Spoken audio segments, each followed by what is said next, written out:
Hello everyone, আশা করি সকলে ভালো আছেন। যারা যারা রায়হান রাফি এবং শাকিব খান জুটিকে আবারও দেখতে চাচ্ছেন তাদের জন্য সুখবর। এবার এই বছর জানুয়ারিতেই অথবা শুরুর দিকে অথবা মিডের দিকে আসতে চলেছে superstar megastar global star Shakib খানের আক্ষেপ মুভি তাণ্ডব মুভির অ্যানাউন্সমেন্ট। আর এই মুভির পরিচালনা করবেন আমাদের তুফানের পরিচালক রায়হান রাফি এবং প্রযোজনায় রয়েছেন আলফা আই চরকি SBF সব তুফান টিম। তো খুব শীঘ্রই এর অ্যানাউন্সমেন্ট হয়ে যাবে এবং এটির শুটিংয়ে দাঁড়াবে ফেব্রুয়ারি মাসে এবং কোরবানি ঈদে মুক্তি পাবে।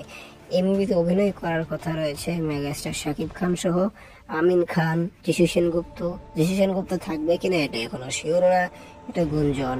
তবে নায়িকা হিসাবে নাকি কলকাতার দেবের স্ত্রী রুক্মিণী মিত্রকে দেখা যেতে পারে এবং আরো অনেক তারকাকে এই মুভিতে দেখা যেতে পারে।